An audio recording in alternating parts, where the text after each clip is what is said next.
앞에서 말한 것처럼 군주가 시기하거나 의심하는 행동을 하지 않으려면 어떻게 해야 할까? 그에 대한 해답은 바로 군주가 직접 원정을 나가는 것이다. 군주가 직접 원정을 나가 승리하면 군주에게 수많은 전리품이 떨어지며 막대한 영토를 얻게 된다. 하지만 원정에 군주가 참여하지 않는다면 명예는 군주의 것이 아닌 타인의 것이 돼버린다. 그래서 승리를 하더라도 자신에게 이득이 되지 않는다고 판단하여 시기 질투를 하게 된다. 이러면 결국 득보다 실이 더 커지게 된다. 그래서 이러한 군주 밑에 있는 장군에게 마키아벨리는 두 가지 중 한 개의 행동을 하라고 충고한다.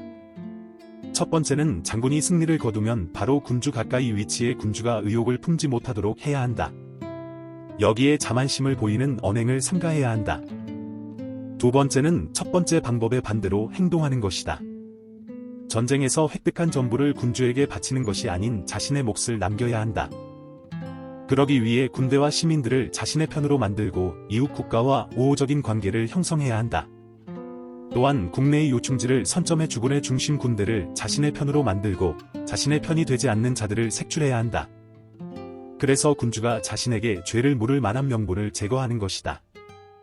하지만 공화국의 경우에는 다르다.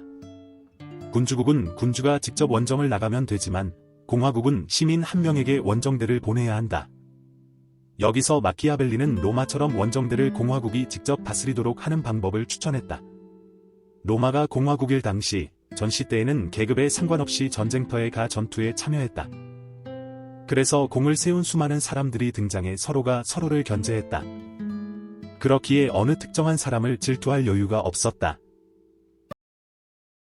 로마는 다른 국가들과 달리 공적을 세운 자를 배신하지 않았으며 장군의 처벌도 다른 국가보다 더 너그러웠다. 장군들의 죄가 고의가 아니었을 경우 처벌을 받지 않고 오히려 상을 받기도 하였다. 심지어 그 장군의 죄가 고이더라도 인간적인 방법으로 처벌을 받았다. 로마가 이런 식으로 한 이유는 장군이 오로지 군대에 집중할 수 있도록 만들기 위해서이다. 이 군대를 지휘하는 것이 매우 어려운데 다른 일들까지 신경을 쓰다 보면 제 실력을 발휘하기 힘들기 때문에 그들은 이런 방법을 선택했다.